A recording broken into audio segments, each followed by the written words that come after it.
الصبح بدا من طلعته والليل دجى من وفرته نحمده ونصلي على رسوله الكريم اما بعد فقد قال الله تبارك وتعالى كما ورد في سورة الأعراف اعوذ بالله من الشيطان الرجيم بسم الله الرحمن الرحيم فالذين آمنوا به وعزروه ونصروه واتبعوا النور الذي انزل معه اولئك هم المفلحون صدق الله العظيم رب اشرح لي صدري ويسر لي امري واحلل عقدة من لساني يفقهوا قولي اللهم ربنا الهمنا رشدنا واعذنا من شرور انفسنا اللهم صل على عبدك ونبيك ورسولك وحبيبك وخليلك محمد وبارك وسلم وصلی وسلم وبارک علی جمیع الانبیاء والمرسلین وعلی ملائکتک المقربین وعلی عبادک الصالحین وعلینا معہم یا ارحم الراحمین آمین یا رب العالمین۔ محترم وائس چانسلر صاحب، اساتذہ کرام، عزیز طلباء و طالبات، السلام علیکم ورحمۃ اللہ وبرکاتہ۔ آج جو مجھے موضوع دیا گیا ہے اس کے لیے میں نے سورہ اعراف کی آیت نمبر 157 کا آخری ٹکڑا جو ہے وہ آپ کو سنایا ہے۔ اس کا ایک پس منظر ہے وہ جان لیجئے۔ آپ کو معلوم ہے کہ جب حضرت موسیٰ بنی اسرائیل کو لے کر مصر سے نکلے ہیں، اس کے بعد مرحلہ آیا کہ اللہ تعالیٰ نے حضرت موسیٰ کو کوہ طور پر طلب فرمایا تورات عطا کرنے کے لیے۔ ان کی غیر حاضری میں ایک فتنہ کھڑا ہوا اور کچھ لوگوں نے ایک بچڑا بنا کر اس کی پرستش شروع کر دی بنی اسرائیل میں سے، سامری کا بنایا ہوا بچڑا۔ جب حضرت موسیٰ واپس آئے انہوں نے یہ دیکھا تو بہت غضبناک ہوئے، اور پھر اللہ تعالیٰ کے حکم سے فیصلہ ہوا کہ 12 قبیلوں میں سے جن لوگوں نے بھی یہ شرک کیا ہے ان کو انہی قبیلوں کے لوگ خود قتل کریں۔ کئی ہزار اسرائیلی قتل ہوئے۔ یہ بہت بڑا یوں سمجھئے کہ پرج ہوا ہے اس قوم کے اندر۔ اس کے بعد پھر مزید اللہ تعالیٰ کی خدمت میں استغفار کے لیے حضرت موسیٰ علیہ السلام اپنے 70 بڑے بڑے سردار جو تھے 12 قبیلوں کے، ان کو لے کر حاضر ہوئے۔ وہاں انہوں نے استغفار کیا اور ایک دعا کی، پروردگار وَاكْتُبْ لَنَا حَسَنَةً فِي الدُّنْيَا وَالْآخِرَةِ، ہمارے لیے نیکی کا اندراج کر دے، دنیا میں بھی آخرت میں بھی۔ جواب ملا اللہ تعالیٰ کی طرف سے، دیکھو عذاب تو میں جس کو چاہوں گا دوں گا، اور ویسے میری رحمت ہر شے کے ساتھ موجود ہے، ہر شے کا وجود میری رحمت سے ہے، لیکن ایک میری خاص رحمت ہے جو میں لکھ رکھوں گا ان لوگوں کے لیے جو میرے نبی امی آخری رسول ان پر ایمان لائیں گے صلی اللہ علیہ وسلم۔ وہ جب آئیں گے اور وہ نیکی کا حکم دیں گے، بدی سے روکیں گے، پاکیزہ چیزوں کو حلال قرار دیں گے، ناپاک چیزوں کو حرام قرار دیں گے، نوع انسانی کے اوپر جو بوجھ تھے جو اس وقت ہوں گے ان کو اتاریں گے۔ وہ جب آئیں گے تو جو لوگ فَالَّذِينَ آمَنُوا بِهِ نمبر 1، وَعَزَّرُوهُ نمبر 2، وَنَصَرُوهُ نمبر 3، وَاتَّبَعُوا النُّورَ الَّذِي أُنزِلَ مَعَهُ أُولَئِكَ هُمُ الْمُفْلِحُونَ۔ جو لوگ ان پر ایمان لائیں گے، ان کی تعظیم اور توقیر کریں گے، ان کی مدد کریں گے، اور جو نور ان کے ساتھ نازل کیا جائے گا یعنی قرآن، اس کی پیروی کریں گے، وہ ہوں گے جو فلاح پانے والے ہوں گے، میری خصوصی رحمت سے حصہ ان کو ملے گا۔ اب یہاں پہلے تو دعا کر لیجئے، اللہم ربنا اجعلنا منہم، اے اللہ ہم سب کو ان میں شامل فرما دے۔ جو تیرے نبی کے ساتھ تعلق کی ان 4 بنیادوں کی شرائط کو پورا کر سکے، تقاضوں کو پورا کر سکے۔ اب ذرا ان میں سے ایک ایک کو لیجئے۔ ایمان جانی پہچانی چیز ہے، ایمان جسے کہتے ہیں، اس کی تشریح میں جانے کی ضرورت نہیں، وقت بھی محدود ہے، لیکن ایک بات سمجھنے کی ہے بہت ضروری۔ ایمان کے 2 لیول ہیں۔ ایک قانونی ایمان ہے جس کی بنا پر ہم ایک دوسرے کو مسلمان سمجھتے ہیں، اس کا تعلق اقرار باللسان کے ساتھ ہے، زبان سے کہنا اشہد ان لا الہ الا اللہ وحدہ لا شریک لہ واشہد ان سیدنا و مولانا محمد عبدہ ورسولہ۔ کوئی ہندو تھا، سکھ تھا، پارسی تھا، عیسائی تھا، یہ کلمہ کہے اور اسلام میں آ گیا۔ لیکن یہ زبانی کلامی ایمان جو ہے یہ انسان کی سیرت و کردار پر اثر انداز نہیں ہو سکتا۔ یہی وجہ ہے آج ہم دیکھ رہے ہیں مسلمان ہی جھوٹ بھی بول رہا ہے، مسلمان ہی بے ایمانی بھی کر رہا ہے، مسلمان ہی خیانت بھی کر رہا ہے، مسلمانوں کے لیڈر بلینز کی خیانت کر رہے ہیں۔ یہ کون ہے؟ سب مسلمان ہیں۔ وہ اس کی وجہ کیا ہے کہ ہم صرف قانونی مسلمان ہیں اور ہمارا ایمان قانونی ایمان ہے۔ اس کے لیے اسلام کا لفظ قرآن میں آیا ہے سورہ حجرات میں، قالت الاعراب آمنا قل لم تؤمنوا ولکن قولوا اسلمنا۔ اے نبی یہ بدو کہہ رہے ہیں ہم ایمان لے آئے، ان سے فرما دیجئے تم ہرگز ایمان نہیں لائے ہو، یوں کہو کہ ہم مسلمان ہو گئے ہیں۔ ولما يدخل الايمان في قلوبكم، ابھی تک ایمان تمہارے دلوں میں داخل نہیں ہوا۔ بہرحال اللہ کا شکر ہے اس نے ہمیں مسلمانوں میں پیدا کر دیا، ورنہ ہم میں سے کتنے ہوتے اگر کہیں اور پیدا ہو گئے ہوتے تو نعمت اسلام سے بھی ہم بہرہور ہو سکتے، کیا کہہ سکتے۔ اصل ایمان ہے جب وہ دل میں داخل ہو جائے، یقین بن جائے۔ اسی لیے بچپن میں یاد کیا ہوگا ایمان مجمل، آمنت باللہ کما ہوا باسمائہ وصفاتہ وقبلت جمیع احکامہ اقرار باللسان وتصدیق بالقلب۔ جب تصدیق بالقلب ہوگی تو اب اس کے تقاضے جو ہیں عملی پیدا ہوں گے۔ ان تقاضوں میں سے ایک میں 2 حدیثوں کے حوالے سے آپ کے سامنے رکھ رہا ہوں۔ پہلی حدیث حضرت عبداللہ بن عمرو بن العاص رضی اللہ تعالی عنہما سے مروی ہے، لا یؤمن احدکم حتی یکون ہواہ طبعا لما جئت بہ۔ دیکھو تم میں سے کوئی شخص مومن نہیں ہو سکتا جب تک کہ اس کی خواہش نفس تابع نہ ہو جائے اس شریعت کے، اس قانون کے، اس ہدایت کے جو میں لے کر آیا ہوں۔ اگر عملاً تابع نہیں ہوئے تو حقیقتاً مومن نہیں ہو۔ دل میں جھانکو، Do I really believe that Muhammad is the Prophet of Allah? Do I really believe that Quran is the word of God? کبھی جھانکیے گا اندر، جواب ملے گا صحیح آپ کو۔ کیا کنوکشن ہے؟ کنوکشن ہو اور پھر حضور کی پیروی نہ ہو، حضور کے احکام کی پابندی نہ ہو، اللہ کے قوانین کی پابندی نہ ہو، کیسے ممکن ہے؟ حضور تو فرماتے ہیں صلی اللہ علیہ وسلم ایک ایسی بد اخلاقی اور کج خلقی پر صرف اسے کوئی گناہ کبیرہ بھی نہیں کہیں گے۔ فرمایا ایک مرتبہ واللہ لا یؤمن، واللہ لا یؤمن، واللہ لا یؤمن، خدا کی قسم فلاں شخص مومن نہیں ہے، خدا کی قسم فلاں شخص مومن نہیں ہے، خدا کی قسم فلاں شخص مومن نہیں۔ صحابہ کانپ گئے، کون بدبخت ہے جس کے بارے میں فرمایا جا رہا؟ پوچھا گیا من یا رسول اللہ؟ جواب سنیے اور اپنے غریب حالوں میں جھانکیے۔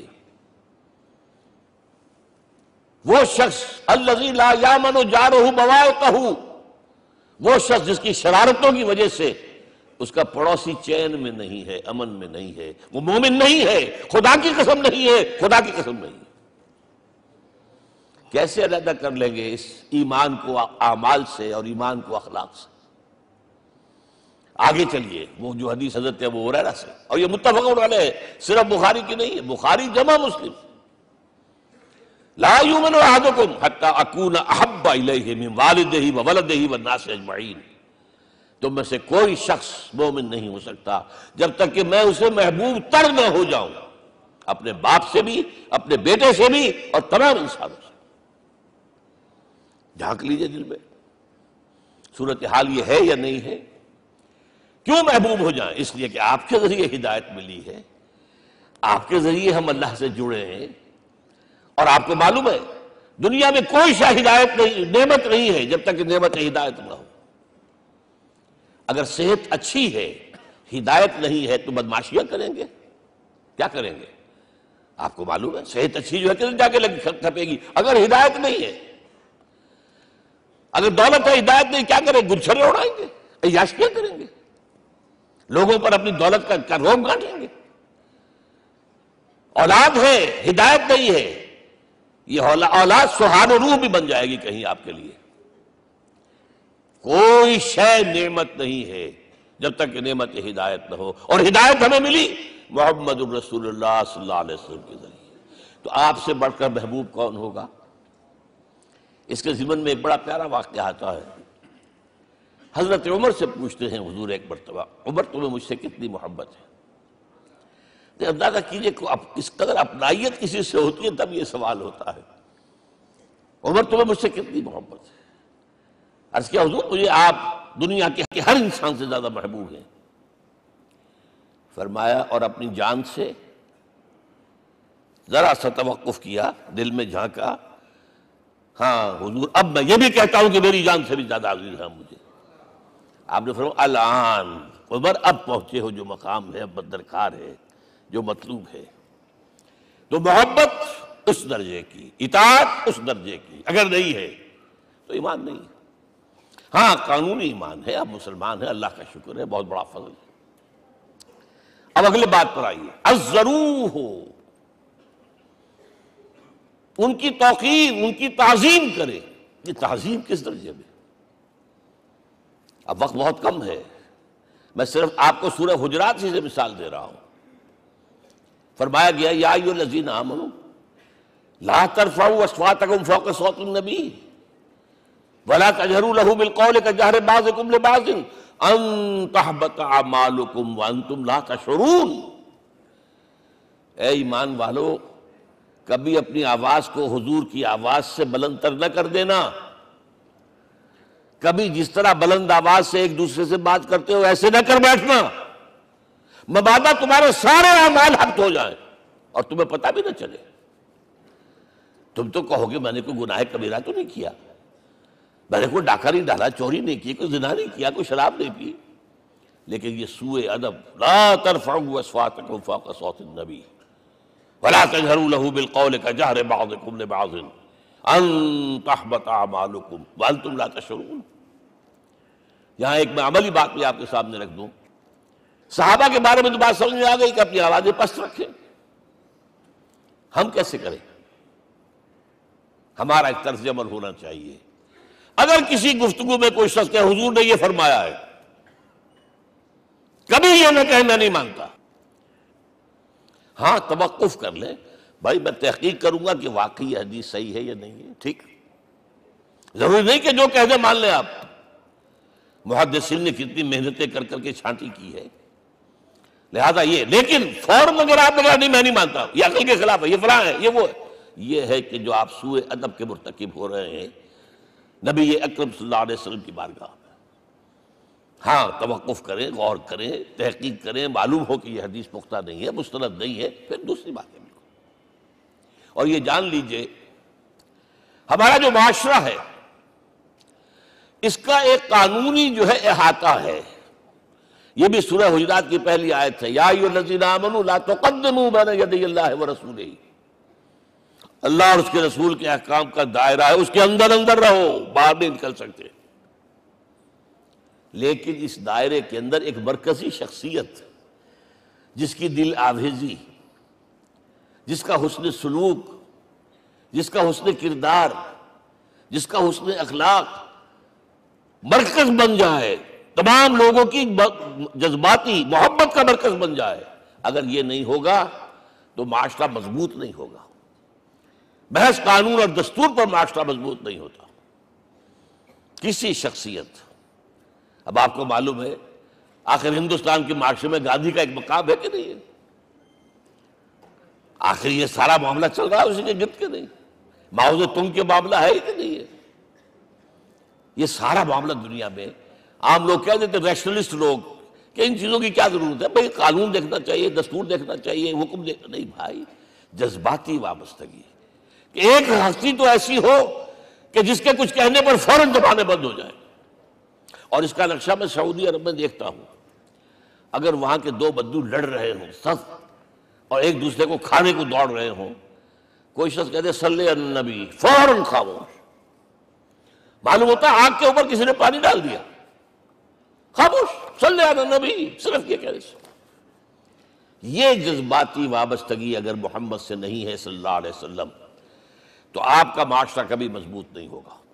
یہ مرکزی شخصیت، یہ مرکز ہے، اسی لیے ان کے احترام کا یہ درجہ ہے، کیونکہ اس سے کیا ہوگا، تمہارا شیرازہ بکھر جائے گا. اگر ان کے ساتھ جذباتی محبت نہیں ہوگی تمہارا شیرازہ بکھر جائے گا. یہ آیا معاملہ. اب میں آپ کو بتانا چاہتا ہوں تہذیب ہمارے ہاں اصل میں بدقسمتی سے ہم سیرت کی تقریریں کرتے ہیں، حضور کی عظمت بیان کرنے کی کوشش کرتے ہیں. کچھ لوگ تو خیر حضور کی زلفیں ہیں، حضور کی آنکھیں ہیں، حضور کی کملی ہے، حضور کا سایہ نہیں تھا وغیرہ، یہ باتیں اپنی جگہ ہیں، ہر چیز ٹھیک ہے.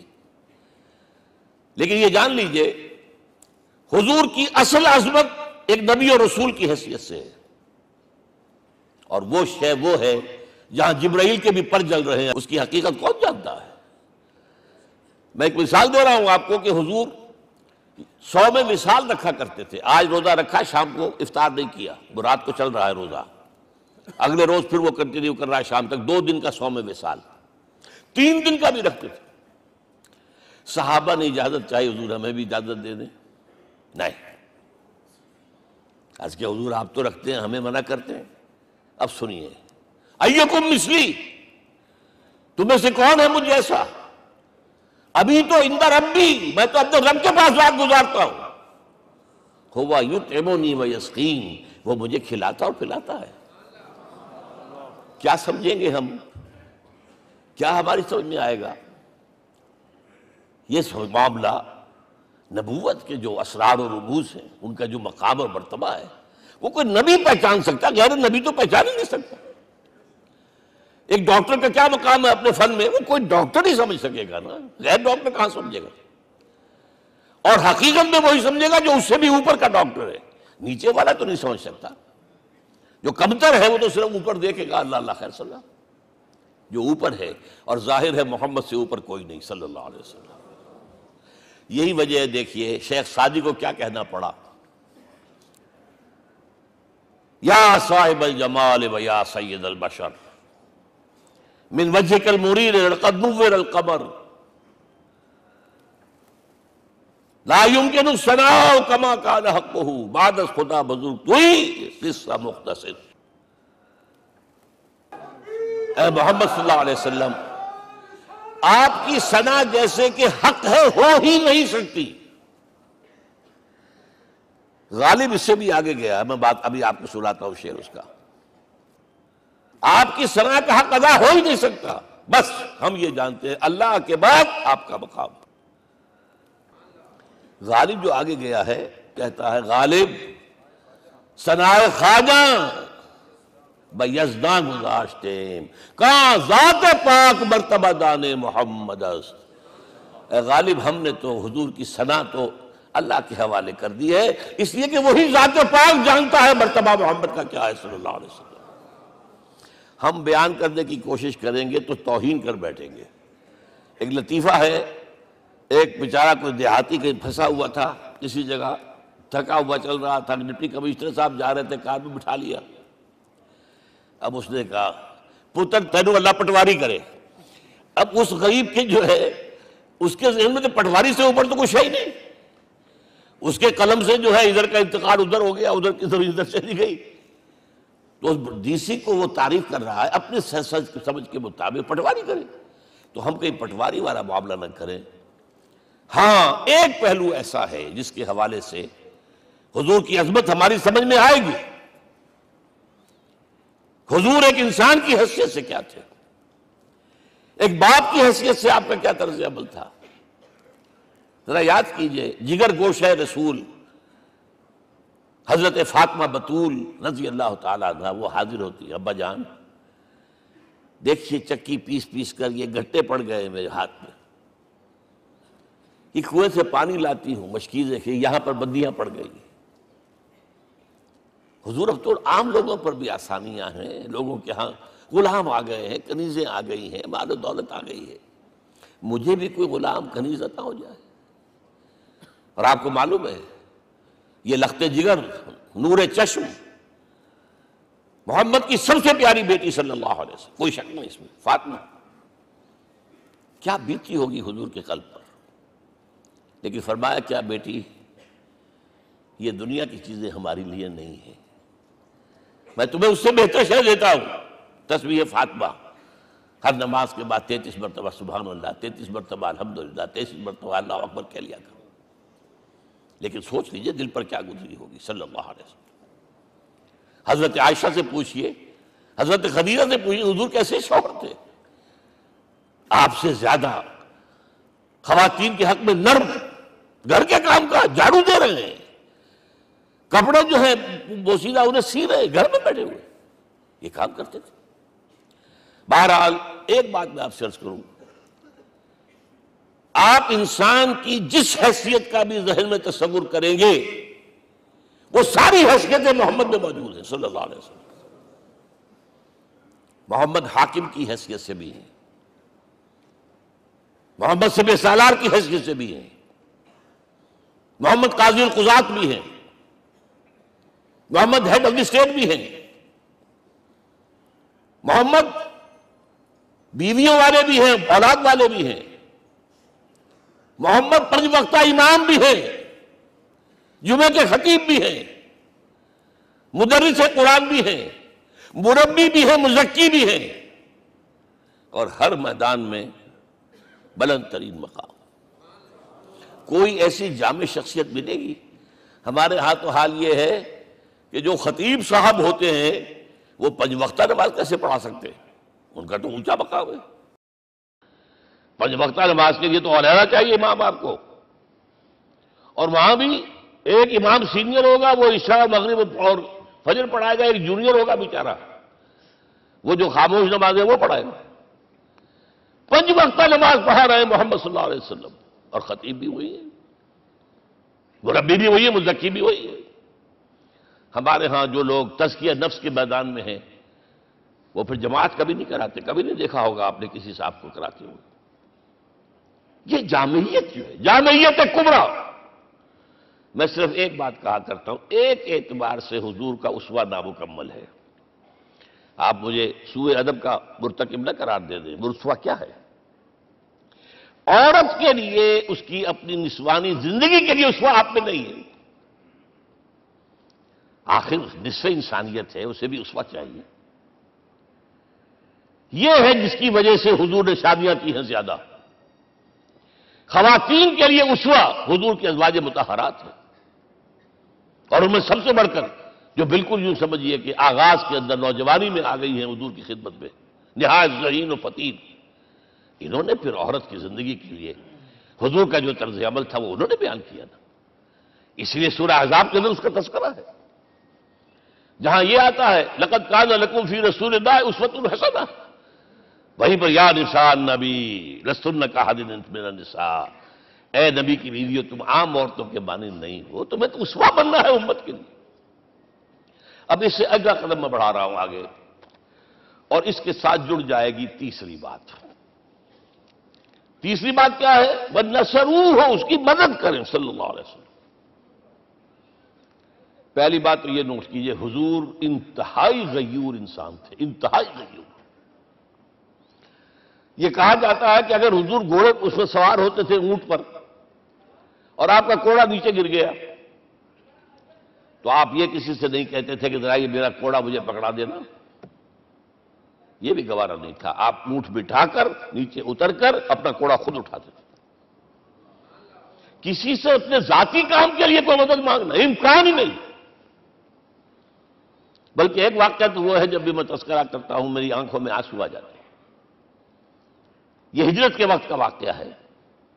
آپ کو معلوم ہے حضور نے تمام مسلمانوں کو مکے سے جانے کی اجازت دے دی، چلے جاؤ مدینے، چلے جاؤ مدینے، آپ خود تھے موجود، اس لیے کہ رسول اپنے مقام کو نہیں چھوڑ سکتا وداؤٹ ایکسپریس پرمیشن فرام اللہ سبحانہ و تعالی۔ اب حضرت ابوبکر پوچھ رہے ہیں حضور اجازت آ گئی؟ نہیں آئی. آ گئی نہیں آئی، دن گزر رہے ہیں.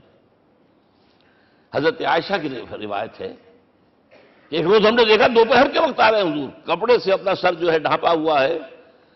عرب میں دوپہر کے وقت وزٹ کرنا جو ہے یہ ان کے خلاف دستور ہے، ان کی تہذیب کے خلاف. یہ قیلولے کا وقت ہوتا. تو حیران ہوئے. آتے ہی فرمایا ابوبکر ہجرت کی اجازت ہو گئی. اب انتہائی خوشی سے اور بڑی امید میں کہ بڑی شاباش ملے گی، حضرت ابوبکر فرماتے ہیں، عرض کرتے ہیں حضور میں نے 2 اونٹیاں تیار کر رکھی ہیں، خوب کھلا پلا کے انہیں فرما کیا ہوا ہے، یہ ہجرت میں ہمارے کام آئے گی. حضور تھوڑا سا توقع فرماتے ہیں، پھر کہتے ہیں اچھا ٹھیک ہے، ایک میں استعمال کروں گا لیکن میں اس کی قیمت ادا کروں گا. حضرت ابوبکر رو پڑے. حضور مجھ سے یہ مغایرت، سائے کے تناب کے ساتھ رہنے والا، اس سے یہ مغایرت، ذرا سے اشارے پر اپنی کم سن بیٹی پیش کر دی نکاح کے اندر، اس سے یہ مغایرت. رو پڑے. لیکن حضور کی اپنی غیرت تھی، میں قیمت دوں گا. اب بتائیے مدد کا کے لیے درکار تھی؟ مدد تھی ان کے مشن کے لیے. مشن 2 حصوں میں تھا. اس کو جانیے، آج کچھ علمی باتیں آ رہی ہیں. حضور کے مشن کے 2 حصے، ایک ابتدائی جو تمام انبیاء اور رسول کا تھا، ایک تکمیلی جو صرف محمد کا صلی اللہ علیہ وسلم. ابتدائی کیا ہے؟ اللہ کی طرف دعوت، تبلیغ. جو دعوت قبول کر لے ان کے لیے بشارت، بشیر کہ تمہارے لیے آخرت میں جنت ہے، نعمتیں ہیں. رد کر دے ان کے لیے نذیر، خبردار کرنے والے، جہنم کے لیے تیاری کر لو. داعی اللہ، اللہ کی طرف بلانے والے. سراجا منیرا، روشنی کے چراغ. یہ حیثیتیں مشترک ہیں تمام انبیاء کرام. تمام انبیاء بشیر بھی تھے، نذیر بھی تھے، داعی بھی تھے، سراج منیر بھی تھے. اگرچہ ان تمام حیثیتوں میں بھی حضور کا سب سے اونچا مقام علیحدہ نمایاں ہے، لیکن حیثیتیں بنیادی طور پر مشترک. ایک حیثیت تکمیلی، اور وہ کیا ہے؟ اے نبی جو دین آپ کو دیا گیا ہے، صرف تبلیغ نہیں، صرف تعلیم نہیں، اس کو قائم کر کے دکھاؤ نظام زندگی کی حیثیت سے. 3 مرتبہ قرآن میں یہ الفاظ حضور کے لیے آئے ہیں، هو الذی ارسل رسولہ بالہدی ودین الحق لیظہرہ علی الدین کلہ. 3 دفعہ سورہ توبہ میں یہ الفاظ آئے، سورہ صف میں یہ الفاظ آئے، سورہ فتح میں یہ الفاظ آئے. وہی اللہ جس نے بھیجا ہے اپنے رسول کو صلی اللہ علیہ وسلم، الہدی قرآن حکیم، ہدایت کاملہ، اور نمبر 2 دین حق. یہ 2 چیزیں دے کر بھیجا. کس لیے؟ تاکہ اس دین کو غالب کرے پورے نظام زندگی پر. یہ معاملہ ذرا سوچئے. اور یہ حضور کے لیے 3 دفعہ، اور کسی اور نبی کے لیے 1 دفعہ بھی نہیں. قرآن مجید کے اس نقطے کو ذہن نشین کر لیجیے. اصل میں یہ کیا ہے؟ اسے ہم یوں کہیں گے، ایک ہے نبوت و رسالت، ایک ہے تکمیل نبوت و رسالت. ہمارے ہاں ختم نبوت کے اوپر تو زور دیا گیا ہے، اور صحیح دیا گیا ہے، ایمان کا ہمارا جز ہے. حضور کے بعد کسی نے بھی دعویٰ کیا نبوت کا، وہ جھوٹا کذاب دجال. جس نے مانا وہ بہرحال دائرہ اسلام سے خارج ہے، اور جو بھی کچھ ہوا کرے وہ. یہ چونکہ قانونی بات تھی اس لیے اس کا حق ادا کیا علماء کرام نے. واقعہ ہے کہ اس میں کوئی کمی نہیں رکھی، لیکن حضور کی فضیلت اس میں نہیں ہے. فرض کیجئے کہ نبوت چلی آ رہی تھی ہموار طور پر، ایک جگہ آ کے ختم ہو گئی، تو فضیلت کون سی ہوئی؟ نہیں، نبوت و رسالت تدریجاً ترقی کرتے ہوئے اپنے نقطۂ عروج کو پہنچ کر ختم ہوئی. یہ ہے فضیلت. اب آپ سوچئے، الہدیٰ دیا گیا حضور کو، تو کیا تورات میں ہدایت نہیں تھی؟ سورہ اعراف کی آیت ہے، سورہ مائدہ کی، انا انزلنا التوراۃ فیہا ھدی ونور. ہم نے نازل کی تھی تورات، اس میں ہدایت میں تھی، نور بھی تھا، ہم مانتے ہیں اللہ کی کتاب تھی۔ وہی فرمایا ہے انجیل فیہ ھدی و نور، اس میں ہدایت میں تھی، نور بھی تھا۔ پھر یہ الہدیٰ قرآن آیا، یہ کیا ہے؟ ہدایت نے درجہ بدرجہ ترقی کرتے ہوئے قرآن میں آ کر کامل ہو گئی، ہدایت کامل۔ وجہ کیا ہے؟ انسان کا شعور بھی تو درجہ بدرجہ بڑھا ہے۔ ایک وقت تھا ہمارا بچپن تھا، فکر کے اعتبار سے، سوچ کے اعتبار سے، علم کے اعتبار سے، ہمارے آباء و اجداد کبھی جو رہتے تھے گھروں کے اندر یا کبھی آئے ہیں تو کیا تھا ان کے پاس؟ اب اس وقت جو ہے کسی کو آپ پرائمری کے بچے کو پی ایچ ڈی ڈاکٹر رکھ دیجئے ٹیوٹر، تو کیا پڑھائے گا تو وہی جو پرائمری کا بچہ سمجھ سکے۔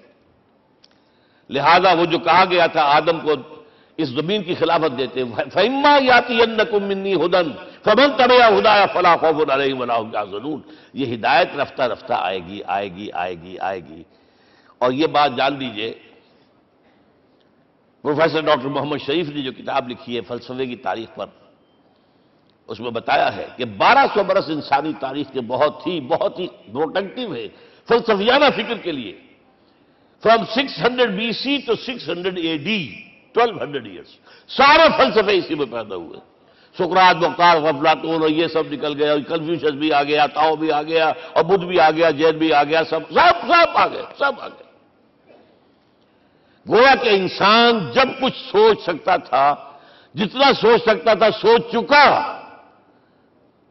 اور یہ بھی سنا دوں، حضرت عیسیٰ نے کہا تھا اپنے حواریوں سے، ڈپارٹنگ جو میسج تھا، مجھے ابھی تم سے اور بھی بہت باتیں کرنی تھیں لیکن تم ان کا تحمل نہیں کر سکو گے، جب وہ فارقلیت آئے گا صلی اللہ علیہ وسلم تو تمہیں سب کچھ بتائے گا۔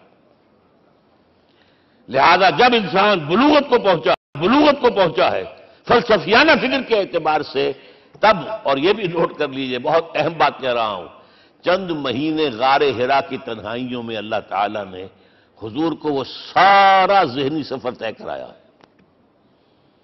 کیا کرتے تھے حضور جا کر غار حرا میں؟ کبھی سوچا آپ نے؟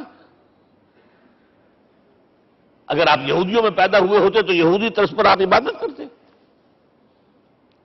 اگر کہیں عیسائیوں میں پیدا ہوتے تو عیسائیوں کی طرف پر آپ تو نہیں تھے، آپ تو پیدا ہوئے مشرکین میں شرک کرنے کا امکان ہی نہیں آپ کے لیے، تو کیا کرتے تھے؟ حدیث کے الفاظ یہ یتحنث فی، وہاں جا کر عبادت کرتے تھے۔ اب شارحین حدیث نے بہت عمدہ لکھا ہے، کانا صفت و تعبد ہی فی غار حرا التفکر والاعتبار، غار حرا میں آپ کی عبادت فکر، غور و فکر، تفکر و اعتبار، جس کی میں تعبیر یہ کر رہا ہوں، جس کو کہا کبھی اکبر الہ آبادی نے، خدا کے کام دیکھو بعد کیا ہے اور کیا پہلے، نظر آتا ہے مجھ کو بدر سے غار حرا پہلے۔ تم غار حرا کو نہیں جانتے؟ مصطفیٰ اندر حرا خلوت گزید، قوم آئین و حکومت آفرید۔ The most productive part of the period life of Muhammad is that which he passed in غار حرا۔ فکر کی ساری جو ہیں بلندیاں طے کی، تب آیا ہے اقرا بسم ربک، اب اللہ کا الہدیٰ شروع ہوا ہے۔ اچھا، اسی طرح نمبر 2، دین حق مکمل ہوا ہے۔ ورنہ جب ہم کبھی غاروں میں رہتے تھے کسی میونسپلٹی کا بھی سوال نہیں، نظام کسے کہیں گے؟ پھر یہ ہے کہ قبائلی نظام آیا، چلیے ایک شیخ ہے اس کا کہنا ماننا ہے سب کو، کچھ نظام تو بن گیا نا، اور نظام جہاں آئے گا جکڑ بندی ہو جائے گی۔ اب تم فلاں قبیلے کے شخص ہو، اس کا قبیلے کا سردار یہ، تمہیں حکم ماننا پڑے گا، اس قبیلے کی روایت یہ ہے، تمہیں پیروی کرنی پڑے گی، you have to do it whether you like it or not. پھر آپ کی سٹی اسٹیٹس وجود میں آئی، پھر امپائرز وجود میں آ گئے۔ 400-500 برس سے رومن امپائر، 400-500 برس سے ایرانین امپائر عرب کے اوپر ایسے تھی جیسے افغان کے سر کے اوپر بہت بڑا جو ہے پگڑ رکھا ہوتا ہے۔ کتنا بڑا ہوتا ہے؟ وہ کسی نے شعر کہا بھی تھا، مجھے تو اب یاد نہیں، کہ سر پہ باندھے ہوئے پورا افغانستان۔ میرا خیال ہے ضمیر جعفری۔ تو کیا تھا یہ جزیرہ نما عرب؟ یہ جزیرہ کہلاتا ہے، الجزیرہ، الجزیرہ، اس لیے کہ نیچے آپ کو معلوم ہے بحیرہ عرب، ادھر جو ہے خلیج آ رہی ہے آخر تک، ادھر سے بحیرہ قلزم جا رہا ہے، اور پھر خلیج عقبہ آ گئی ہے، تو یہ سارا جو ہے جزیرہ نما ہے، اس سے پہلے نہیں سنا۔ لیکن عرب کے اوپر دو اور ہیں، عراق عرب، شام عرب۔ عراق عرب پر قبضہ ایران کا، شام عرب پر رومیوں کا۔ اور جب یہ سلطنتیں بن گئیں تو گویا کہ انسان شکنجے میں آ گیا۔ ظلم، محنت کرے کسان، عیش کرے جاگیردار، اور بادشاہ محل بنائے، لگان وہاں سے آ رہا ہے۔ از جفائے دے خدایاں کشتے دہقانہ خراب، کرگے پر بیٹھا ہوا کوئی کھدر بن رہا ہے، ٹیکس دو۔ بادشاہ محل بھی بنائے گا، یاشیاں بھی کرے گا، سارا نسوانی حسن جو ہے کوہ قاف کا لے آئے گا اپنے ہاں، اور پھر فوج بھی رکھے گا۔ ذرا تم نے گردن اٹھائی تو تمہاری سرکوبی کرنے کے لیے فوج تیار ہے۔ یہ جب جکڑ بند آئی ہے انسان پر، تب محمد کو بھیجا گیا ہے۔ دلی بیٹر، اسے آزاد کرانے والا، دین حق دیا گیا۔ یہ دین حق قرآن مجید میں اسی لیے کہا گیا، یہ میں کہہ رہا ہوں تکمیل رسالت النبوت۔ الیوم اکملت لکم دینکم واتممت علیکم نعمتی ورضیت لکم الاسلام دینا۔ آج میں نے تمہارے لیے تمہارے دین کو کامل کر دیا ہے، یہ مکمل نظام زندگی ہم نے دیا ہے، پہلے تھا ہی نہیں۔ لہذا کسی اور نبی سے یہ نہیں کہا گیا کہ اس کو غالب کرو، میں نے آپ کو بتا دیا کہیں نہیں ہے۔ نہ نوح، نہ ہود، نہ صالح، نہ ابراہیم، نہ موسیٰ، نہ عیسیٰ، کوئی بھی نہیں۔ اور حضور سے کہا گیا یہ دین اب غالب کرو۔ اگر صرف تم کتاب میں لکھ کر دے جاؤ اور اس کے مثال پیش نہ کر سکو، دنیا کہے گی بہت اچھی شاعری ہے۔ آج بھی آپ کو معلوم ہے دی ریپبلک کتاب زندہ ہے، لیکن آج تک ایک دن کے لیے بھی وہ نظام پہ قائم ہوا ہے۔ ہم یہی کہیں گے کہ ٹھیک ہے، یہ جو ہے ایک خواب ہے، اللہ اللہ سر، اس کے سوا کیا یوٹوپیا ہے؟ اس نظام کو قائم کر کے دکھاؤ۔ اب آپ اس کو اینالائز کر لیجئے، اچھی طرح سمجھ لیجئے۔ It was the revolutionary role which was assigned to محمد صلی اللہ علیہ وسلم۔ نظام کو بدلنا، اسی کا نام تو انقلاب ہے۔ انقلاب کسے کہتے ہیں؟ دنیا میں دو نظام ایک جگہ نہیں ہو سکتے، مذہب 100 بھی ہو سکتے ایک جگہ۔ مذہب لمیٹڈ ہے، آپ کی ذاتی زندگی، آپ کے کچھ عقائد ہیں، کچھ عبادات ہیں، کچھ رسومات ہیں، کچھ سوشل رائٹس ہیں، یہ ہے بس۔ تو یہ تو 100 بھی دے کین کو ایگزسٹ۔ امریکہ میں کتنے ہیں؟ مسلمان گئے مسجدیں بنا لی ہیں، ہندو گئے ہیں مندر بنا لیے ہیں، سکھ گئے ہیں ان کے گردوارے بنے ہوئے ہیں، سلوتے یعنی یہودیوں کے عیسائیوں کے تو بے شمار ہے ہی ہے، لیکن ہے ہمہ مذہب۔ لیکن دین تو دو نہیں ہو سکتے، یا ڈیموکریسی ہوگی یا بادشاہت ہوگی، ایک تو دو تو نہیں ہو سکتے۔ یا کیپٹلزم ہوگا یا سوشلزم ہوگا، دو تو نہیں ہو سکتے۔ یا تھیوکریسی ہوگی یا ڈیموکریسی ہوگی، دو نہیں ہو سکتے۔ اور یہ بھی آپ کو معلوم ہے دنیا میں کہیں ویکیوم نہیں ہے نظام کے اعتبار سے، کبھی نہیں رہا ہے۔ ہر ایک نظام موجود ہے۔ آپ کوئی دوسرا نظام لانا چاہتے ہیں، پہلے اس کو جڑ سے اکھیڑنا پڑے گا۔ گفت رومی ہر بنائے کوہنا کا باداں کنند، تو نہ دانی اولا تعمیر راں ویراں کنند۔ رومی نے کہا ہے کہ دیکھو، اگر کوئی نئی تعمیر تمہیں کرنی ہو تو تم جانتے نہیں ہو پہلے پرانی تعمیر کو گرانا پڑتا ہے۔ پہلے آپ نظام جڑ سے کھینچ کر پھینکیں گے باہر، تب نظام لائیں گے نا۔ اور یہ ظاہر بات ہے جو نظام بھی ہے اس کے ساتھ ویسٹڈ انٹرسٹ ہے، اس کے ساتھ پریولیج کلاسز ہیں۔ دے وانٹ اسٹیٹس کو، وہ کوئی تبدیلی نہیں ماننے کو تیار، کیونکہ اسی نظام کی شاخوں پر تو ان کے گھونسلے بنے ہوئے، وہیں سے تو مفادات ان کے وابستہ ہے۔ لہذا نظام جو ہے بدلنے کے لیے جانیں دینی پڑتی ہیں، خون بہانا پڑتا ہے، جان جوکھوں کا کام کرنا پڑتا ہے، اس کے بغیر نظام نہیں بدلتا۔ اور محمد کا رول صلی اللہ علیہ وسلم، یہ ہے وہ عظمت محمد کی جو انسان نے پہچانی ہے۔ میں 3 گواہیاں آپ کے سامنے پیش کر رہا ہوں، 1 from the east, 2 from the west, 3 کئی ملوے ہے۔ یہی لاہور 1920، یہاں ایک بریڈلا ہال ہوتا تھا، اس بریڈلا ہال میں ایم این رائے کی ایک تقریر۔ And who was M N Roy? Personal friend of Lenin, member of the Communist International, He knew what revolution is. اور اس نے ہسٹوریکل رول آف اسلام تقریر کی لاہور کے اندر 1920 میں، اور اس نے کہا تاریخ انسانی کا عظیم ترین انقلاب وہ تھا جو محمد نے برپا کیا صلی اللہ علیہ وسلم۔ میں تو اس کی ذہانت کی داد دیے بغیر نہیں رہا۔ اس نے کہا بعض مورخین یہ جو فتوحات کی ہیں صحابہ کرام نے، ان کو سمجھ بیٹھتے ہیں جیسے اٹیلا نے فتوحات کی ہیں یا چنگیز خان نے کی ہیں یا کسی اور، کہاں وہ کہاں یہ، وہاں صرف تباہی آتی تھی، اور محمد صلی اللہ علیہ وسلم کے پیروکاروں نے جب دنیا فتح کی ہے، نئی تہذیب دی ہے، نیا تمدن دیا ہے، نیا نظام دیا ہے، روشنی دی ہے، علوم کو تازہ کیا ہے، علوم ایجاد کیے ہیں۔ یہ ہے وہ انقلاب جو محمد نے برپا کیا صلی اللہ علیہ وسلم۔ یہ کتاب آج بھی ہندوستان میں چھپتی ہے، بمبئی میں، دی ہسٹوریکل رول آف اسلام۔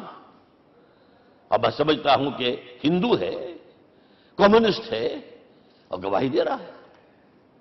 دوسرا، یہ تو چونکہ بڑی ریسنٹ پاسٹ کی بات ہے، ڈاکٹر مائیکل ہارٹ ایک کتاب لکھتا ہے دی 100، اور اس کا سب ٹائٹل کیا ہے؟ A selection and gradation of the 100 most influential personalities of the human race, human history. پوری انسانی نسل میں سے ان لوگوں کو چن لو جنہوں نے اس کی تاریخ کے دھارے کے رخ کو موڑا ہو۔ ادھر جا رہا تھا ادھر کر دیا، ادھر جا رہا تھا ادھر کر دیا۔ جن لوگوں نے بھی تاریخ کا دھارا موڑا، پہلے سلیکٹ کر لو، سلیکشن۔ 100 آدمی کا ہم آ گئے، اب گریڈیشن، ان میں سب سے زیادہ کس نے کیا؟ اور ٹاپ پر لایا محمد کو صلی اللہ علیہ وسلم۔ یہ کتاب تو اویلیبل ہے، پڑھیے۔ اور چونکہ عیسائی ہے اور حضرت عیسیٰ کو نمبر 3 پر لے گیا، غور کیجئے۔ نمبر 2 پر لایا نیوٹن کو، بابائے طبیعت، اور پھر کہتا ہے naturally I owe an explanation. میں عیسائی ہوتے ہوئے I am placing Muhammad at top, how? This is because, یہ لفظ یاد کیجئے، this is because he is the only person supremely successful in both the religious and secular fields۔ ذہانت، وہ زندگی جو آج تقسیم کر دی گئی ہے، یہ مذہبی زندگی ہے، یہ سیکولر ہے، یہ ریاست ہے، قانون ہے، یہ ہے، وہ اس کو علیحدہ رکھو بھائی، مذہب کو علیحدہ رکھو۔ وہ کہتے ہیں کہ یا تو مجھے ملتا ہے کہ وہ آدمی جو ادھر اونچا ہے تو دوسری طرف نیچا ہے، کچھ بھی نہیں، ادھر اونچا ہے تو ادھر کچھ نہیں۔ روحانیت میں، دین میں، اخلاق میں عیسیٰ سے اوپر کون جائے گا؟ لیکن حکومت میں، ریاست میں کوئی پدہ بھی نہیں رکھا، زیرو۔ مذہب کتنا بڑا پیدا کر دیا گوتم بدھ نے، لیکن ریاست، حکومت زیرو۔ اور بڑے سے بڑے جو ہیں شہنشاہ اور بڑے سے بڑے کانکرس، کوئی چلا آیا ہے، آپ سوچئے جو گریک آ رہا ہے، جو سکندر اعظم کہاں سے چل کر مقدونیہ سے کہاں پہنچ گیا؟ بیاس تک۔ اٹیلا کہاں سے پہنچ گیا؟ مشرق سے مغرب تک۔ لیکن مذہب و اخلاق کے اندر زیرو نہیں بلکہ مائنس ویلیو لانی پڑے گی۔ ایک ہی انسان ہے، آپ کم سے کم give credit to his honesty۔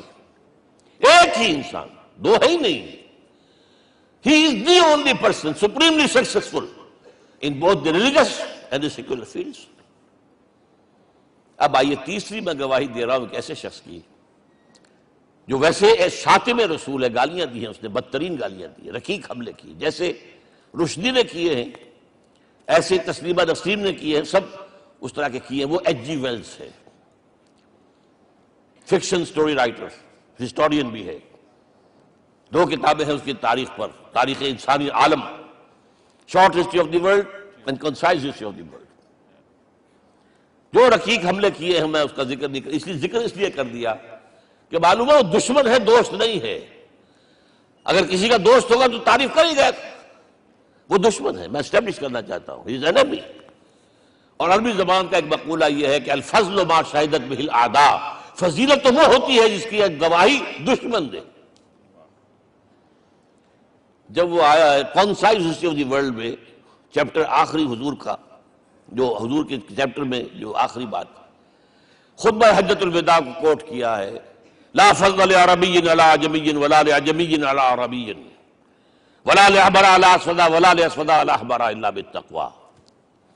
کسی عرب کو کسی عجمی پر کوئی فضیلت نہیں، کسی عجمی کو کسی عرب پر کوئی فضیلت نہیں، کسی گولے کو کسی کارے پر کوئی فضیلت نہیں، اور کسی کالے کو کسی گورے پر کوئی فضیلت نہیں، ہاں تقوی کے ساتھ فضیلت ہے.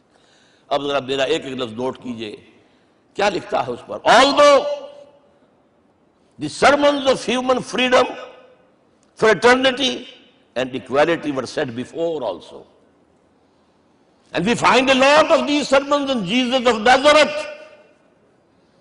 مسیح ناصری حضرت عیسیٰ علیہ السلام کے ہاں بھی واعظ تو ہمیں بہت ملتے ہیں، but it must be accepted that it was Muhammad صلی اللہ علیہ وسلم who for the first time in history established a society based on these principles. انسانی حریت، اخوت، مساوات، اس کے واعظ کہنے تو بہت آسان ہے، تقریریں کرنی تو بہت آسان ہے، لیکن ان ویلیوز کو باقاعدہ اسٹیبلش کرنا ایک سوسائٹی میں ماننا پڑتا ہے، یہ اسے دینا پڑا ہے کریڈٹ جو بھی ہے. لیکن ایک بات نوٹ کر لیں، مبادہ کہیں آپ میرے بارے میں سوء ظن ہو جائے، تازہ ایڈیشن جو اب اویلیبل ہے اس میں سے یہ نکال دیے گئے ہیں. آج کے جو ان کے ایڈیٹرز ہیں ان کے حلق سے نیچے نہیں اتر رہے. اتنی بڑی حقیقت. آپ پنجاب لائبریری یا پبلک لائبریری سے جا کے پرانا ایڈیشن لیجئے، کنسائزز آف دی ورلڈ کے اندر آپ کو یہ الفاظ مل جائیں گے. Although the sermons of human fraternity, freedom and equality were said before also, and we have a lot of these sermons in Jesus of Nazareth, but it must be accepted that it was Muhammad sallallahu alaihi wasallam who for the first time in history established a society based on these principles. اب یہ جو mission میں نے آپ کے سامنے رکھا، ایک بنیادی مشن قرآن کی تبلیغ کرو، تبلیغ کرو، تبلیغ کرو، تبلیغ کرو. یا ایھا رسول بلغ ما انزل الیک من ربک وان لم تفعل فما بلغت رسالتہ. نمبر 2، جو دین حق دیا اسے غالب کرو، قائم کرو، نافذ کرو، اس کی مثال پیش کرو دنیا کے سامنے. ان دونوں میں مدد درکار تھی محمد الرسول اللہ کو. جیسے حضرت مسیح نے کہا تھا، وَإِذْ قَالَ عِيسَىٰ ابْنُ مَرْيَمَ لِلْحَوَارِيِّينَ مَنْ أَنصَارِي إِلَى اللَّهِ، کون ہے میرا مددگار اللہ کی راہ میں. جیسے کہ اللہ فرماتے سورہ حدید میں، بڑی پیاری آیت ہے، بڑی ریولوشنری آیت ہے، بلکہ میں ایک لفظ استعمال، بڑی ننگی انقلابی آیت ہے قرآن مجید کی. اتنا صاف اللہ تعالیٰ ہی سچ بول سکتا ہے، کوئی اور تو ضرور کہیں نہ کہیں اس کے اوپر کوئی کپڑا ڈال کے بات کرے گا. آیت نمبر 25 آف سورۃ الحدید، لَقَدْ أَرْسَلْنَا رُسُلَنَا بِالْبَيِّنَاتِ، ہم نے اپنے رسولوں کو بھیجا واضح نشانیوں کے ساتھ، معجزات کے ساتھ. وَأَنزَلْنَا مَعَهُمُ الْكِتَابَ وَالْمِيزَانَ، ان کے ساتھ کتاب اتاری، شریعت اتاری، میزان اتاری، نظام اتارا. لِيَقُومَ النَّاسُ بِالْقِسْطِ، تاکہ لوگ عدل پر قائم ہوں. اس لیے کتاب کیوں بھیجی، رسول کیوں بھیجے، نبی کیوں بھیجے، وحی کیوں بھیجی؟ تاکہ لوگ عدل پر قائم ہوں. یہ اس سے بڑی آیت کوئی ہوگی؟ عدل اجتماعی، سوشل جسٹس. اب اگلا ٹکڑا پڑھیے، وَأَنزَلْنَا الْحَدِيدَ، ہم نے لوہا بھی اتارا ہے، فِيهِ بَأْسٌ شَدِيدٌ، اس سے اسلحہ بنتا ہے، جنگی قوت ہے. وَلِيَعْلَمَ اللَّهُ مَن يَنصُرُهُ وَرُسُلَهُ بِالْغَيْبِ، اور اللہ دیکھ لینا چاہتا ہے کون ہے اس کے وفادار بندے جو لوہے کی طاقت کو ہاتھ میں لے کر اللہ اور اس کے رسول کی مدد کرتے. دین اللہ کا، اسے قائم کرنا اللہ کی مدد ہے، اسے قائم کرنا محمد کا فرض ہے، اس کے جد و جہد کرنا محمد کی مدد ہے صلی اللہ علیہ وسلم. یہ تھی نصرت. اور یہ نصرت آپ کو معلوم ہے حضور کی زندگی میں صحابہ نے کرام نے کی ہے کہ نہیں کی؟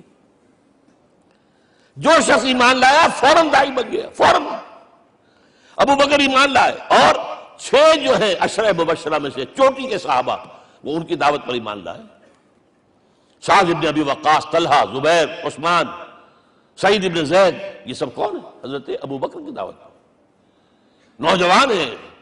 مصعب بن عمیر کو گھر سے نکال دیا چچا نے، اور برہنہ کر کے نکالا ہے کم وقت نے، اس لیے کہ باپ مر گیا تھا، بہت دولت چھوڑ گیا تھا. ماں نے بڑے ناز و نام میں پالا تھا، کہتے ہیں 200 درہم کا جوڑا اس کا بن کر آتا تھا شام سے، جیسے کبھی ہم کہتے تھے کہ پنڈت نہرو کے کپڑے جو ہے پیرس سے سل کر آتے ہیں، اور جہاں سے گزر جاتا تھا مصعب اتنا اس نے لگایا ہوتا تھا عطر کے پوری گلی جو ہے وہ خوشبو سے جو ہے بھر جاتی تھی۔ چچا نے بلایا، تم جو یہ گلچھرے کر رہے ہو اپنے باپ کی دولت پر نہ، اور تم اسے کہتے ہو کافر، نکل جاؤ گھر سے۔ وہ چلنے لگے، he was a ten ager, چلنے لگے۔ وہ سمجھا تھا کہ میرے یہ کہنے سے اس کے تو اس کو تارے نظر آ جائیں گے، یہ فوراً جو ہے توبہ کرے گا، پلٹ آئے گا۔ چلنے لگے تو اسے اور غصہ ہے، یہ کپڑے بھی اسی باپ کے ہیں، اتارو۔ وہی اتارے کپڑے، مادرزاد برہنہ ہو کر ماں کے پاس گئے ہیں۔ ماں نے آنکھوں پر ہاتھ رکھا، مصعب کیا ہوا ہے؟ فرمایا امی میں موحد ہو گیا ہوں، یہ ہے توحید۔ اور اب جا کر حضور کے دامن میں بیت ارقم میں اب ہمہ وقت کارکن ہے، قرآن اتر رہا ہے، پڑھ رہے ہیں، سمجھ رہے ہیں، قرآن اتر رہا ہے، یاد کر رہے ہیں۔ اور اس کے بعد جب کہا تھا مدینے والوں نے بیعت عقبہ اولیٰ پر کہ حضور ہمارے سے آپ کی ملاقات تو سال کے بعد ہی ہوگی، درمیان میں تو آپ کو معلوم ہے خوریزی ہے، کوئی قافلہ بچ کے نہیں آ سکتا، تو اب آپ ہمیں کوئی اپنا شاگرد دیجئے۔ مصعب بن عمیر کو حضور نے کہا جاؤ ان کے ساتھ۔ وہاں ان کا نام پڑ گیا المقری، پڑھانے والا، قرآن پڑھانے والا۔ 75 آدمی اگلے سال لے کر آ گیا ہے، اور اسی سے بیعت عقبہ ثانیہ ہوئی ہے، اور ہجرت کا راستہ کھل گیا۔ اور اس کو ایک دفعہ حضور نے دیکھا، مسجد کے دروازے کے سامنے سے گزر رہا تھا مصعب، پھٹا ہوا کمبل تھا جسم پہ لپیٹا ہوا تھا۔ حضور کی آنکھوں میں آنسو آ گئے۔ غزوہ احد میں شہید ہوا کس طرح؟ علم بردار تھا، ایک ہاتھ پر وار پڑا ہے، کٹ کے گر گیا، ایک ہاتھ سے تھاما، دوسرے پر بھی گر گیا، دونوں جو بچے ہوئے حصے تھے اس سے تھاما۔ پھر جب ختم ہو گئے، اس کے بعد جو ہے جب دفن کر رہے تھے تو حضور کے سامنے پرابلم لایا گیا۔ مصعب کے جسم پر تو کوئی کپڑا ہی نہیں تھا سوائے ایک چادر کی، ایک دھوتی، اللہ اللہ خیر صلی اللہ۔ اور شہید کا کفن ہوتا ہے اس کا اپنا لباس۔ حضور وہ اتنا چھوٹی ہے وہ چادر کہ پاؤں ڈھانپتے ہیں تو سر کھل جاتا ہے، سر ڈھانپتے ہیں تو پاؤں کھل جاتے ہیں۔ فرمایا سر کو ڈھانپ دو کپڑے سے اور پیروں پر گھاس ڈال دو۔ That was the last dress which Mus'ab got۔ تو یہ لوگ جو تھے محمد رسول اللہ والذین معہ، یہ ساتھی حضور کے، جنہوں نے حضور کے مشن میں آپ کا ساتھ دیا۔ اور ایک خاص مرحلے کا تو میں آپ کے سامنے ذکر ہی کر دوں، اس لیے کہ دین کی اقامت، دین کا غلبہ، اس میں تو جہاد اور قتال آئے گا لا محالہ۔ Nobody is going to allow you to change the system۔ اگر سسٹم بدلتا ہے تو اس کے ساتھ جو مفادات بدلتے ہیں وہ ختم ہو جاتے ہیں، جو پرولیجز ہیں وہ ختم ہو جاتے ہیں۔ لہذا جب غزوہ بدر کا مرحلہ آیا ہے، حضور نے مجلس شورا منعقد کی، اور آپ نے جو وحی سے آپ کو بتا دیا گیا تھا، دیکھو ایک قافلہ آ رہا ہے شمال سے، مال غنیمت سے لدا پھدا ہے، اور 50 صرف اس کے ساتھ محافظ ہیں۔ ایک لشکر آ رہا ہے جنوب سے، ویل کانٹے سے لیس، اور اللہ نے وعدہ کیا ہے کہ ایک پر ضرور تمہیں فتح دے گا، بتاؤ کدھر چلے۔ یہ اصل میں کسی بھی سپہ سالار کے لیے وقت ہوتا ہے کہ اپنے ساتھیوں کے مورال کا اندازہ کرے۔ کچھ ہوں گے ہم جیسے کمزور بھی، انہوں نے کہا کہ حضور پہلے قافلے کی طرف چلے، آسانی سے فتح بھی ہو جائے گی اور ہتھیار مل جائیں گے ہمیں، ہمارے پاس تو ہتھیار بھی نہیں ہے، گنتی کے لوگوں کے پاس تلواریں بھی نہیں سب کے پاس، تو 50 آدمیوں کے ہتھیار تو ملیں گے، پھر لشکر سے نپٹ لیں۔ اب حضور کہہ رہے ہیں اشیرونی اشیرونی اشیرونی۔ حضرت مقداد بن اسود کھڑے ہوتے ہیں، حضور ہمیں موسیٰ کے ساتھی نہ سمجھیے جنہوں نے کہہ دیا فَذَهَبْ أَنْتَ وَرَبُّكَ فَقَاتِلَا إِنَّا هَاهُنَا قَاعِدُونَ۔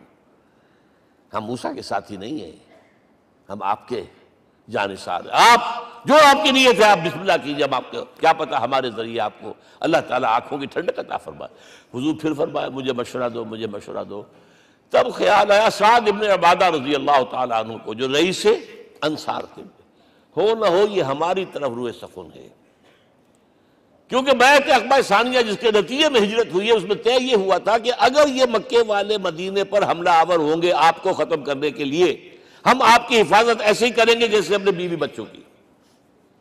اور ابھی مدینے پر حملہ ہوا نہیں ہے، حضور پری ایمپٹ کر رہے ہیں، باہر نکل کر مقابلہ کرنا چاہ رہے ہیں۔ تو گویا کہ انصار کور نہیں ہوتے اس کے اندر، اس لیے بار بار اشیرونی، مجھے مشورہ دو۔ اب سعد بن عبادہ کھڑے ہوتے ہیں، کانک تعنینا یا رسول اللہ صلی اللہ علیہ وسلم، اے اللہ کے رسول شاید آپ کا روح سخن ہماری جانب ہے، فإنا آمنا بک وصدقناک، ہم آپ پر ایمان لا چکے ہیں، ہم نے آپ کی تصدیق کی، اب ہمارے پاس چوائس کون سا ہے؟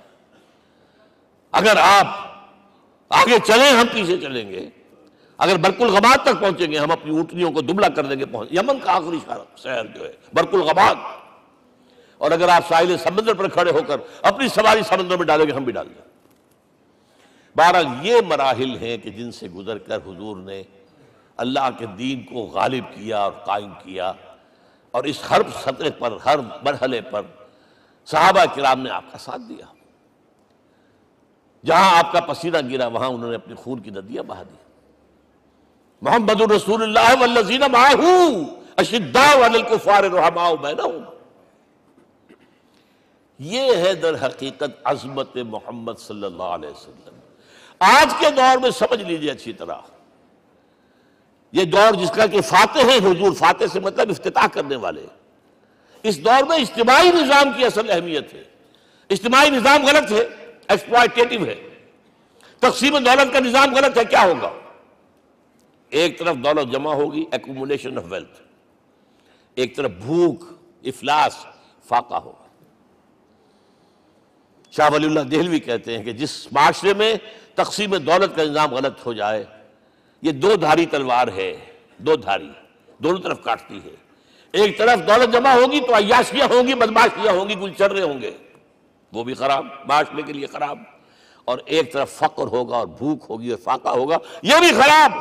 اس لیے کہ حضور فرماتے ہیں کاد الفقر ان یکون کفرا، فقر تو انسان کو کفر کی حد تک پہنچا دیتا ہے، لہذا فق کو کل نظام کو توڑنا ہوگا۔ یہ الفاظ ہے شاہ ولی اللہ دہلوی رحمۃ اللہ علیہ کے، جو 12ویں صدی ہجری کے مجدد ہیں۔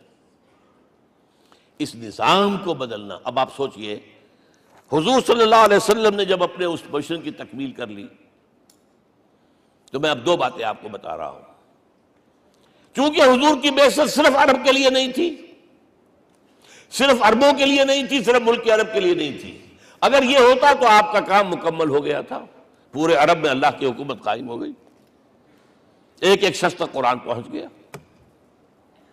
لیکن 5 جگہ قرآن میں آیا ہے وَمَا أَرْسَلْنَاكَ إِلَّا كَافَّةً لِلنَّاسِ بَشِيرًا وَنَذِيرًا، ہم نے نہیں بھیجا آپ کو مگر تمام انسانوں کے لیے بشیر اور نذیر بنا کر۔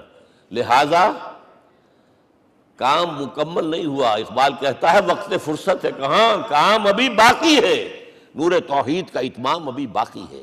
یہ بھی تکمیل رسالت کا مظہر ہے کہ حضور سے پہلے کوئی رسول پوری نوع انسانی کے لیے نہیں بھیجا گیا، آپ پہلے رسول ہیں اللہ کے اور آخری جو پوری نوع انسانی کے لیے بھیجے گئے۔ حضرت عیسیٰ نے بھی یہی کہا تھا اپنے حواریین سے، تو سینٹ پال نے اسے تبلیغی مذہب بنایا ہے۔ انجیل میں اب بھی الفاظ موجود ہیں کہ I have been sent in search of the lost sheep of the house of Israel، میں تو اسرائیل کے گھرانے کی کھوئی ہوئی بھیڑوں کی تلاش میں بھیجا گیا ہوں، صرف بنی اسرائیل کے لیے۔ قرآن بھی کہتا ہے رسول الی بنی اسرائیل، واحد رسول ہیں جو پوری دنیا کے لیے بھیجے گئے۔ اچھا کہہ دینا تو آسان ہو گیا، اس کا مطلب کیا ہے؟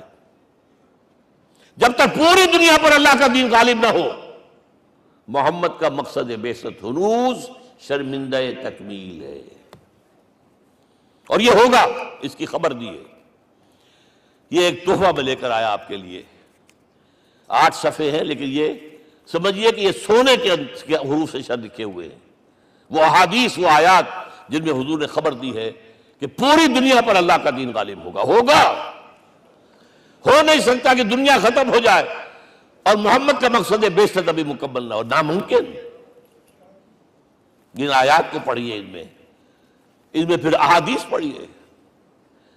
میں صرف 2 حدیثیں آپ کو سنا دوں۔ ایک میں حضور نے اپنے زمانے سے لے کر قیامت تک کے 5 ادوار گنائے ہیں، آپ پڑھ لیجیے گا، ٹیکسٹ ہے یہ، اور خدا کے لیے اس کی قدر کیجیے گا، یہ آیات ہیں، احادیث پھینک نہ دیجیے خدا کے لیے کہیں۔ اور اس کے اندر جو ہے اس وقت کے جو مایوسی کے اندھیارے ہمارے اوپر چھائے ہوئے ہیں، اس کا علاج ہے کہ نہیں، اور بھی دور فلک ہیں ابھی آنے والے، ناز اتنا نہ کریں ہم کو ستانے والے۔ بہرحال حضور نے جب اپنا مشن عرب کی حد تک مکمل کر لیا تو اب ایک بات نوٹ کیجئے، خطبہ حجۃ الوداع 1.25 لاکھ کا مجمع، حضور نے اپنے اس خطبے میں اپنی تعلیمات کے جو اہم نکات تھے انہیں اور دہرایا 3 مرتبہ ایک بات کی ہے۔ لاؤڈ سپیکر تو تھا نہیں، پہلے آپ ادھر رخ کرتے تھے، آپ کہتے تھے کچھ، ادھر لوگ آدمی آگے کھڑا ہوا اس کو آگے پہنچاتا اور آگے پہنچاتا تھا، پھر آپ سامنے رخ کر کے کہتے تھے، پھر بائیں طرف رخ کر کے 3 مرتبہ، ایک لفظ 3 مرتبہ۔ آخر میں ایک سوال کیا ہے، الا هل بلغت، دیکھو لوگوں میں نے پہنچا دیا یا نہیں؟ کیونکہ قرآن میں تحدید آئی تھی، اے نبی یا ایھا النبی بلغ ما انزل الیک من ربک وان لم تفعل فما بلغت رسالتہ، اے نبی جو کچھ تم پر نازل کیا گیا اللہ کی طرف سے پہنچا دو، اور اگر نہیں کیا تو رسالت کا حق ادا نہیں ہوگا۔ اور اس میں سورہ اعراف کی آیت نمبر 6 اگر پڑھ لیں، فَلَنَسْأَلَنَّ الَّذِينَ أُرْسِلَ إِلَيْهِمْ وَلَنَسْأَلَنَّ الْمُرْسَلِينَ، ہم ان سے بھی پوچھیں گے جن کی طرف رسولوں کو بھیجا، اور رسولوں سے پوچھیں گے ہم نے تمہارے پاس اپنا پیغام پہنچایا تھا، تم نے پہنچایا کہ نہیں لوگوں کو؟ اس لیے حضور نے گواہی دی، الا هل بلغت، دیکھو میں نے پہنچا دیا کہ نہیں؟ اور جواب کیا ملا؟ انا نشهد انك قد بلغت رسالتہ واديت الامانۃ ونصحت الامۃ وکشفت الغمۃ، ہم گواہ ہیں حضور آپ نے رسالت کا حق ادا کر دیا، امانت کا حق ادا کر دیا، ہماری خیر خواہی کا حق ادا کر دیا، اور گمراہی کے اندھیرے جو ہے انہیں چھانٹ کر رکھ دیا۔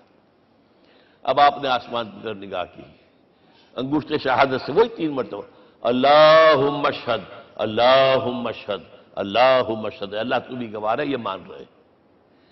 یہ ہے سائی آف ریلیف، یہ بوجھ جو میرے کندھے پر آیا تھا، انا سنلقی علیک قولا ثقیلا، یہ اب منتقل ہو گیا، اب امت کو منتقل ہوا۔ لہذا آخری لفظ کیا تھا؟ فَلْيُبَلِّغِ الشَّاهِدُ الْغَائِبَ، اب جو یہاں موجود ہیں ان کا فرض ہے کہ پہنچائیں ان کو جو یہاں نہیں ہے۔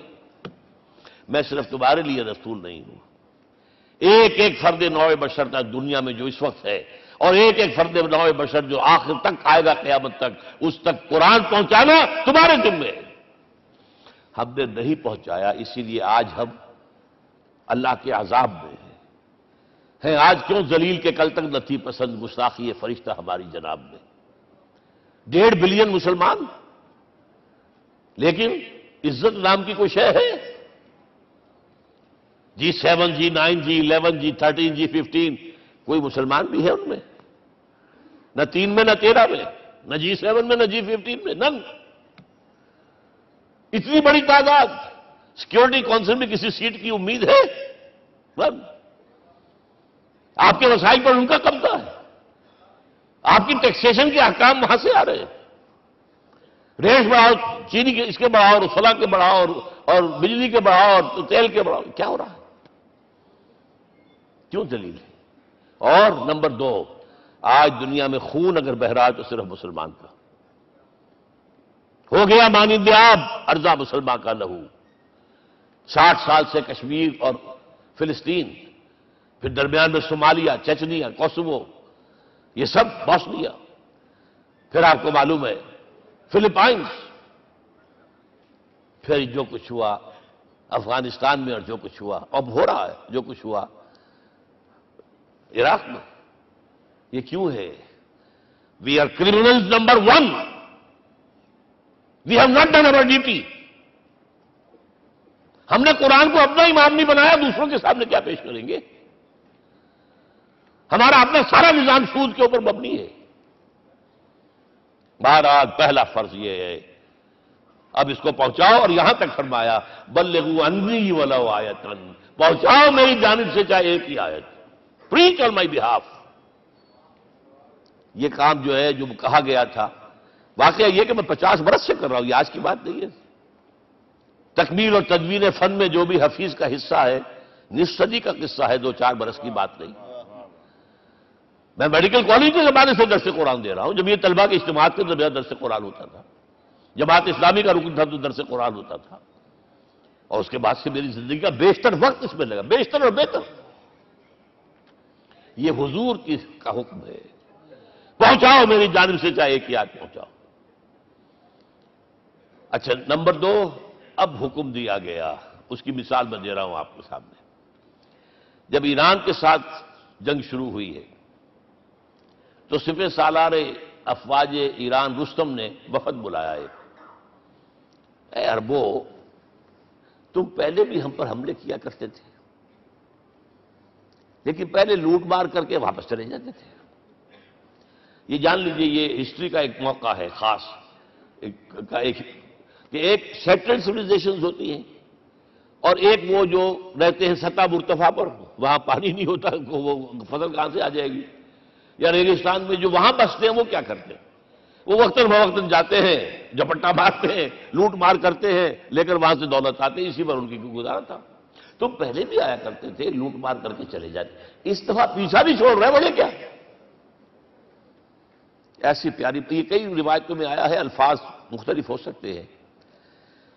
جو مسلمان وفد کا سربراہ تھا اس کا جواب سنیے، انا قد ارسلنا، دیکھو رستم، پہلے ہم خود آتے تھے، اب ہمیں بھیجا گیا ہے، اللہ نے بھیجا محمد کو، محمد نے بھیجا ہمیں صلی اللہ علیہ وسلم۔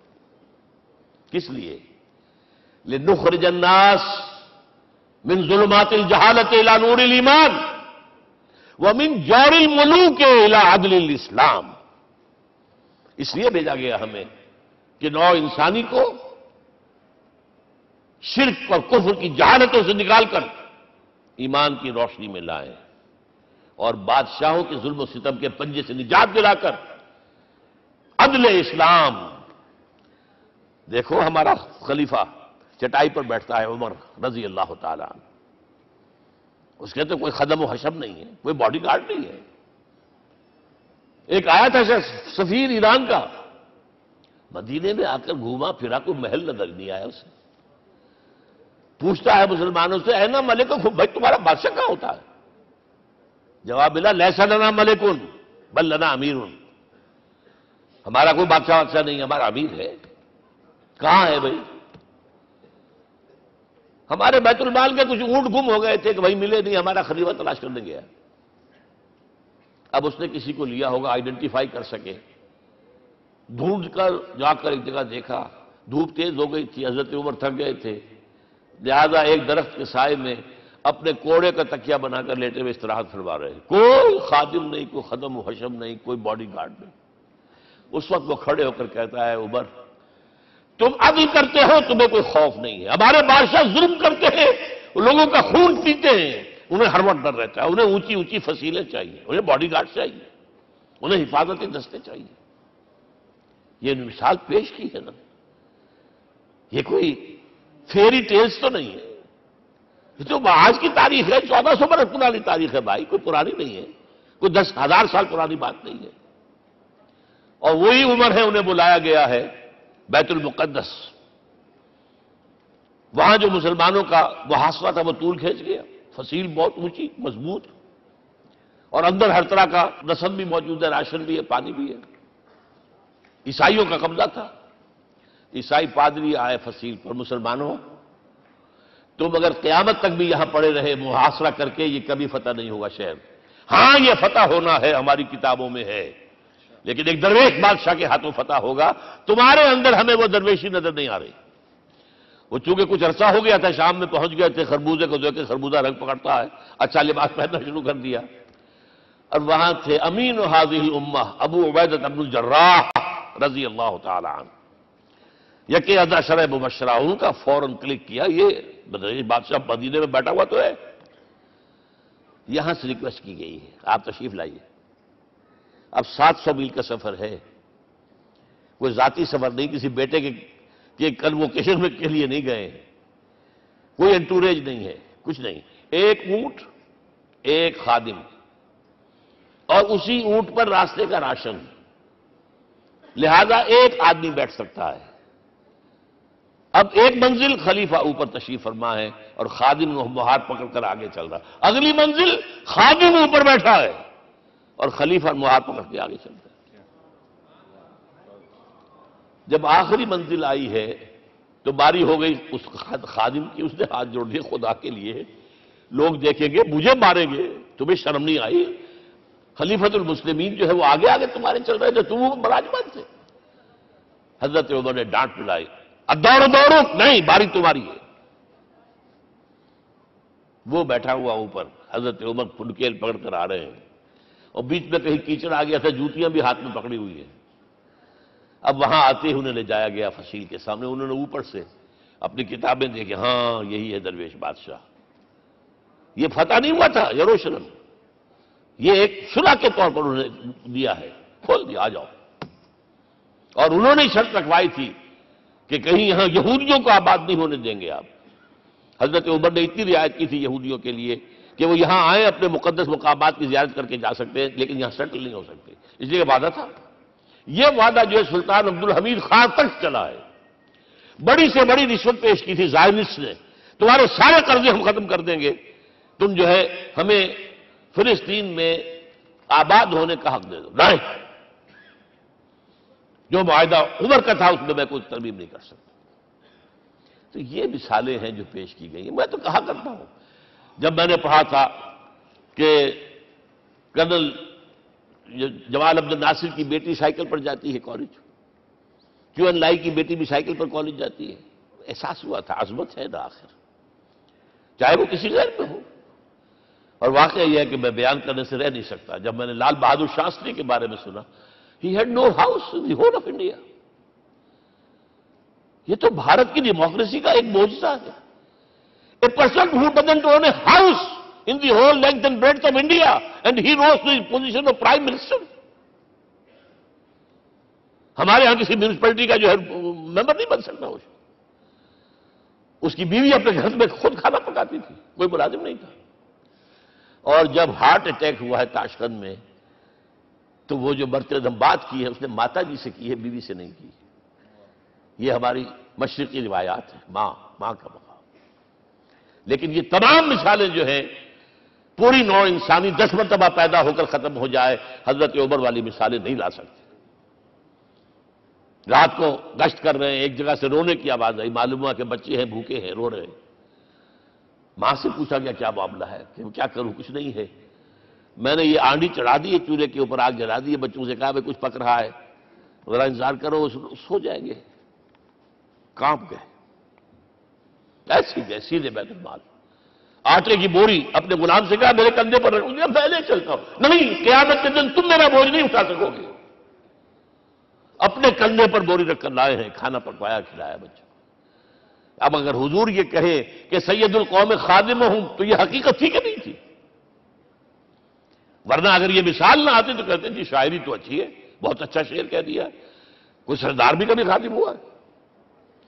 اب یہ ہے کہ یہ نظام دنیا میں، بس آخری بات پہ میں آ گیا ہوں، یہ خوشخبریاں میں آپ کے ساتھ یہ تحفہ لے کر آیا، یہ پڑھیے کہ نظام دوبارہ آنا ہے۔ محمد کی پیشن گوئی غلط نہیں ہو سکتی، ہو صادق المصدوق صلی اللہ علیہ وسلم۔ اگرچہ ابھی ہمیں اور سزائیں ملنی ہیں، اور سخت سے سختر سزائیں آنی ہیں۔ ابھی آرمگیڈون سر پر تنی ہوئی ہے، کھڑی ہوئی ہے، ملحمت العظمیٰ جسے حدیث میں کہا گیا۔ آرمگیڈون پتہ نہیں آپ نے کبھی سنا ہے کہ نہیں سنا ہے؟ یہ بائبل کی آخری کتاب جو ریولیشن جان ہے، اس میں ہے کہ ایک بہت بڑی جنگ ہوگی، گریٹر اسرائیل بنانے کے لیے بہت بڑی جنگ ہوگی، and you said the stage has been set for that۔ NATO تیار اسی کے لیے ہو رہا ہے دوبارہ۔ کس لیے؟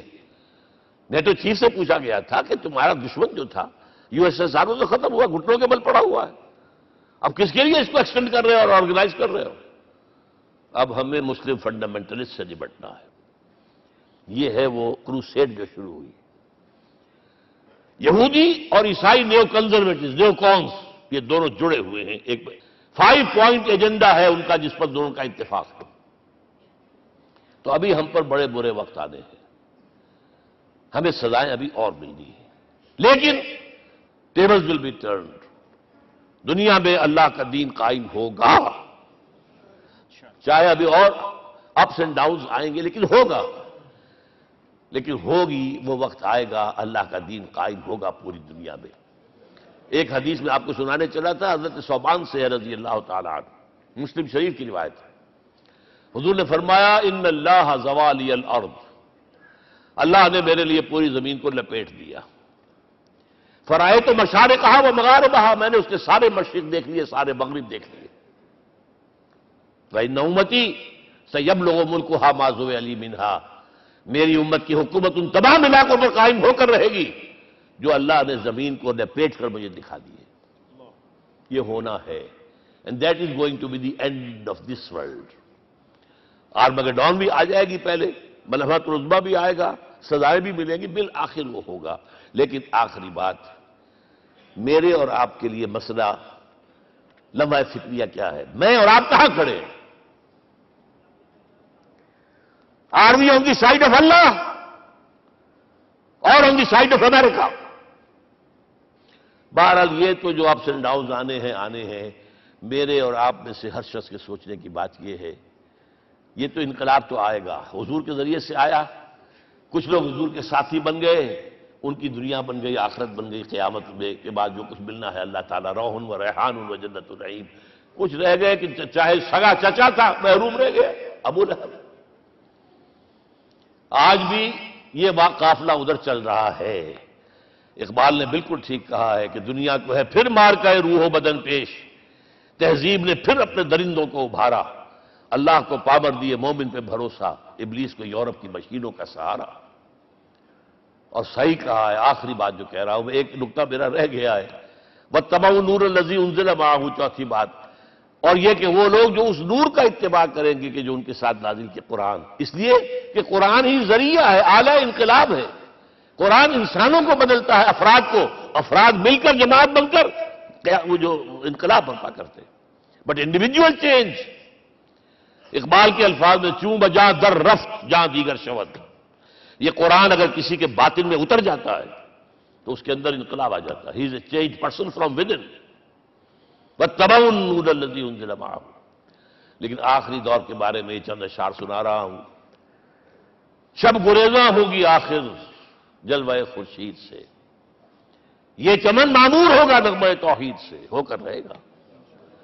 اور پھر دلوں کو یاد آ جائے گا پیغام سجود، پھر جبیں خاک حرم سے آشنا ہو جائے گی. اور آنکھ جو کچھ دیکھتی ہے لب پہ آ سکتا نہیں. میں حیرت ہوں کہ دنیا کیا سے کیا ہو جائے. آب روان کبیر تیرے کنارے کوئی دیکھ رہا ہے کسی اور زمانے کے خواب. وہ زمانہ آنا ہے، لیکن دیکھنا یہ ہے کہ میرا اور آپ کا اس میں کتنا حصہ ہے. اقول قولی ھذا واستغفر اللہ لی ولکم ولسائر المسلمین والمسلمات.